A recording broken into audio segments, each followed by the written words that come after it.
বিশ্ববরণ্য scholar doctor Zakir Naik ৫৯ বছর বয়সে প্রায় ৪৫ তলার সমান উঁচু থেকে লাফ দিয়ে বিশ্বকে তাক লাগিয়ে দিলেন।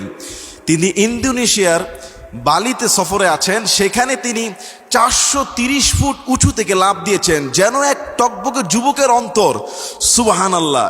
একদিকে যেমন জ্ঞানের সাগর, দাওয়াতি ময়দানে তুখোড় স্পিকার যিনি, আরেকদিকে তিনি বাঞ্জি জাম্পিং দিলেন।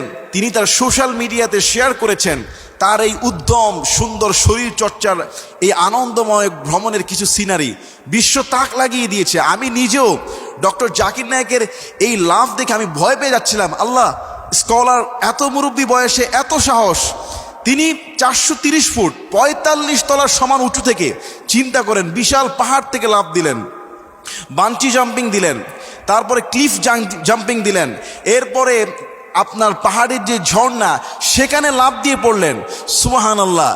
তার মনের যে উদ্যম, যেই মনটা যে রিফ্রেশ এবং শরীর চর্চার যে চমৎকার এক দৃশ্য তিনি শেয়ার করেছেন। সত্যি একজন ভক্ত হিসেবে স্যারের লেকচারগুলো দেখে আমরা সত্যি মুগ্ধ। তিনি কম্পারেটিভ রিলিজিয়নে এত চমৎকার প্রেজেন্টেশন করেন, বাংলাদেশ নয় গোটা পৃথিবীতে তিনি এমন একজন স্কলার যে তার লেকচার শোনার জন্য অসংখ্য হাজার হাজার বিধর্মীরা সামিল হয়ে যেতেন।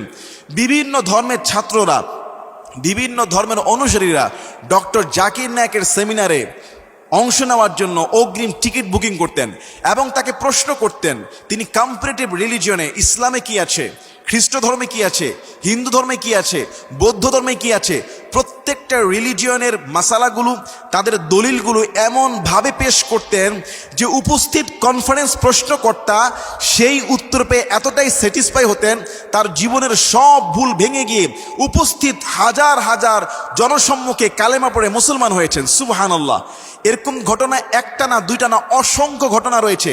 এবং ডক্টর জাকির নায়েকের যে IRF ইসলামিক রিসার্চ ফাউন্ডেশন, বিশ্বের সবচেয়ে বড় একটা দাওয়াতি প্ল্যাটফর্ম, লক্ষ লক্ষ লক্ষ অমুসলিমরা উপমহাদেশের হিন্দুস্তানে তার দাওয়াতি কাজের ফায়দা পেয়ে মুসলিম হয়েছে। সুবহানাল্লাহ। ইভেন ভারতীয় উপমহাদেশের সেন্ট্রাল গভর্নমেন্টের টনক নড়ে গিয়েছে। এভাবে চললে তারা বিপদে পড়ে যাবে। ইসলামের যে জোয়ার, যে জনপ্রিয়তা ঠেকিয়ে রাখতে পারবে না। ষড়যন্ত্র করলো। ডক্টর জাকির নায়েক বাধ্য হলেন সেই ভারতীয়তার সমস্ত অর্থ, সমস্ত সম্পদ, সংস্থাকে ছেড়ে দিয়ে মালয়েশিয়াতে ট্রান্সফার হতে। কিন্তু তিনি দমে যান নাই। সুবহানাল্লাহ। মালয়েশিয়াতে যাওয়ার পরে তিনি ডক্টর কাদির এবং তার স্ত্রীর পরামর্শে সোশ্যাল মিডিয়ার মধ্যে অ্যাকাউন্ট খুলেন। মিলিয়ন মিলিয়ন ফলোয়ার হয়ে যায় এবং সেখান থেকে বসে তিনি গোটা বিশ্বে দাওয়াতি কাজকর্ম করছেন। তার পিস টিভি রয়েছে এবং তিনি বয়ান করছেন বিভিন্ন ভাষায়, বিভিন্ন লেকচারে।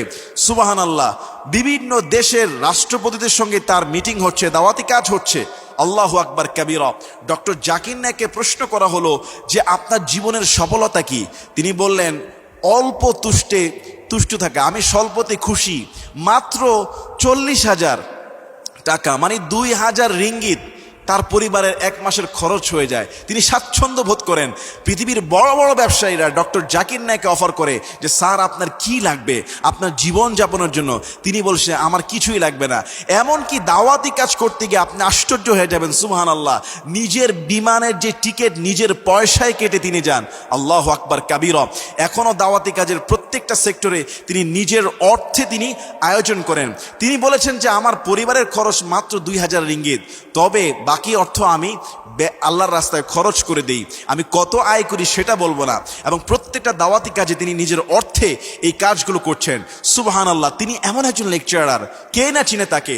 আল্লাহ পাক রব্বুল আলামিন বলেছেন, ইন্নামা ইয়াখশাল্লাহা মিন ইবাদিহিল উলামা। যারা জ্ঞানী তারা আল্লাহকে ভয় করে। সুবহানাল্লাহ। এই স্কলার এত জানেন, এত জ্ঞান তার। বিভিন্ন বিতর্কে, বিভিন্ন যে বিতর্কিত যে সেমিনারগুলো হয় সেখানেও বিভিন্ন ধর্মের পণ্ডিতদের সাথে, বিভিন্ন ধর্মের স্কলারদের সঙ্গে তিনি এমনভাবে ডিবেট করতেন। সুবহানাল্লাহ। অনেক ধর্মের ধর্মগুরুরা তার কাছে, তার সেমিনারের কাছে স্বীকার করতে বাধ্য হয়েছে যে ইসলাম এই কথাটা, এই বিষয়টা সঠিক বলেছে, আমি একমত। সুবহানাল্লাহ। এজন্য আল্লাহ পাক রব্বুল আলামিন কোরআনুল কারীমের মধ্যে বলেন, ফাসআলু আহলায যিকরি ইন কুনতুম লা তা'লামুন। তোমরা ফাসআলু আহলা যিকরি ইন কুনতুম লা তা'লামুন, যদি না জানো তবে জ্ঞানীদেরকে জিজ্ঞাসা করো। আবার আল্লাহ বলেছেন কুল হাল ইয়াস্তাউিল্লাযীনা ইয়া'লামুনা ওয়াল্লাযীনা লা ইয়া'লামুন। ও নবী আপনি বলুন, যারা জানে আর যারা জানে না তারা কখনোই সফলকাম হতে পারে না। অনেকে না বুঝে ডক্টর জাকির নায়েকের সমালোচনা করেছে বা তাকে ভুল বুঝেছে।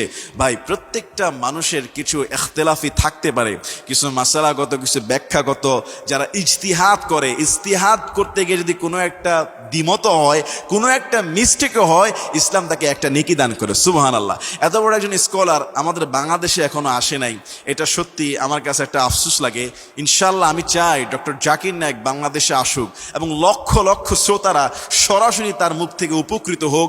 আল্লাহ স্যারের হায়াত দারাজ করুক। তার জাম্পিংগুলো আমাদেরকে উৎসাহিত করে যে ভয় পেও না, শরীর চর্চায়, পৃথিবী ভ্রমণে নিজেকে আরো উদ্ধরণ করার জন্য, নিজেকে আরো শক্তিশালী করার জন্য তিনি যে 59 বছর বয়স হয়ে 30 বছরের টকবকে যুবকের মতো হার না মানা জাম্পিং দিলেন, এটা সত্যি আমাদেরকে অবাক করেছে।